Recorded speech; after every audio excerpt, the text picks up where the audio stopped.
Bagong lahat, isang buwan na lang bago magsimula yung regular season, naoperahan pa sa paa si Tyler Hero. Ito kasi yung injury na dati pa talaga niyang iniinda kaya lagi siya nawawala sa Miami. At mawawala din si Tyler Hero ng nasa 2 buwan. Before December na siya makakabalik kung walang komplikasyon na mangyayari. Yung surgery na ginawa kay Hero, treatment. Hindi ko lang sure kung ano ibig sabihin nun or pinagkaiba, medical terms na.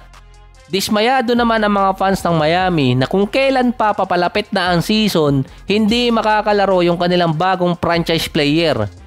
Estimated nasa 15 games na mawawala si Tyler Hero sa Miami. Kung pagbabasihan yung reported na 8 weeks, nasa 8 out of 15 games ang mga playoff contender na team ang makakatapat nila dun.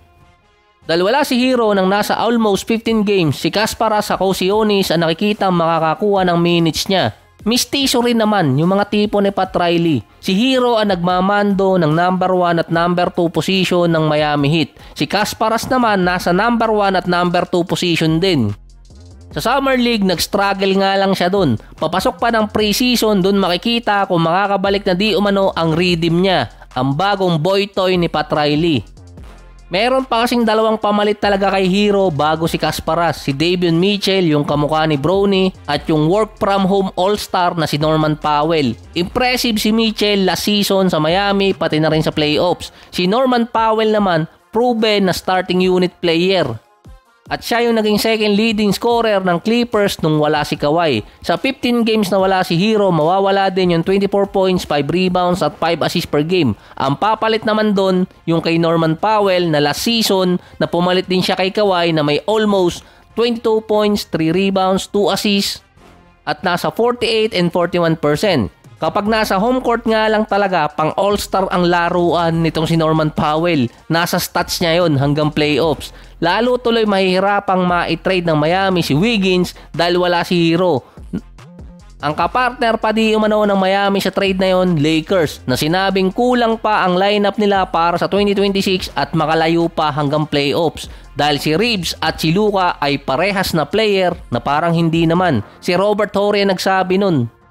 Based naman kay Robert Horry, hindi naman parehas ng skill set si Luka at itong si Austin Reeves. Pero parehas sila ng position na parang hindi naman. Hindi na lang niya diniretsyong walang defense yung dalawa. Dahil si Reeves, meron talaga naman siyang defense. Huwag nga lang athletic guard ang babantayan niya or babantay sa kanya. Si Reeves din ang player na nagko-complement na may 2 star player sa isang lineup. Parang pinapataas lang din yung value niya na based naman sa mga write-ups na dapat na di umanong i-trade si Austin Reeves na lugi doon ng LA kapag ngayon ginawa. Nasa almost 10 days bago yung training camp at sa preseason, binabanata na agad si DeAndre Ayton. Tinatawag siya ng iba ngayon na cancer ng locker room at meron ding attitude problem. Hindi naman bago yung report na yon. Bago binay-out ng Portland si Ayton, walang dalawang isip na yon para sa kanila dahil nagkaroon ng mga tantrums na ginawa itong si Ayton, lalo na nung binench siya nung nakaraang season at isa pa, ini-skip niya yung mga rehab para sa kanyang injury at mga practice. In paper, si Ayton nasa 14 points, 10 rebounds at 1 block per game. Bilang big man, malaking boost yun sa lineup ng LA dahil wala na nga si Anthony Davis sa kanila at problema sa playoffs ng LA yung big man.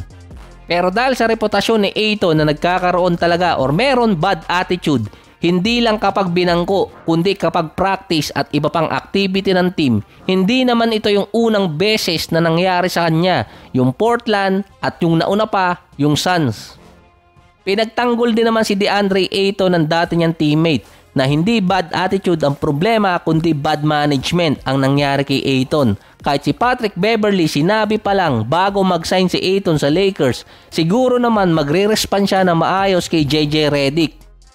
May nangyari na dati sa Portland na hindi nakapaglaro si Ayton dahil stranded sa bahay niya dahil sa sobrang snow sa Portland. Ang ginawa ng team, pinasundo siya sa bus kaso na stranded yung bus na susundo kay Ayton. Pero ang nireport doon ayaw maglaro ni Ayton. So bago siya maging dominaton, kailangan muna niyang tiisin yung mga ibabatong issue sa kanya, lalo na yung pagiging cancer sa locker room. Si Lebron last season tahimik sa kanyang coach, parang first time yon. Si Redick habang nagpa-podcast dati, sinabi niyang si Ayton noong 2022, fantastic player. Binreakdown din ni Redick yung mga play ni Ayton na tinawag na laid back type player. Laging relax na player si Ayton at lagi lang pagod. Ngayon, kailangan i-motivate ni JJ Redick si Ayton para ganahang maglaro sa LA for next season at hindi ulit bumalik yung mga bad attitude na ginagawa niya at mga tantrums.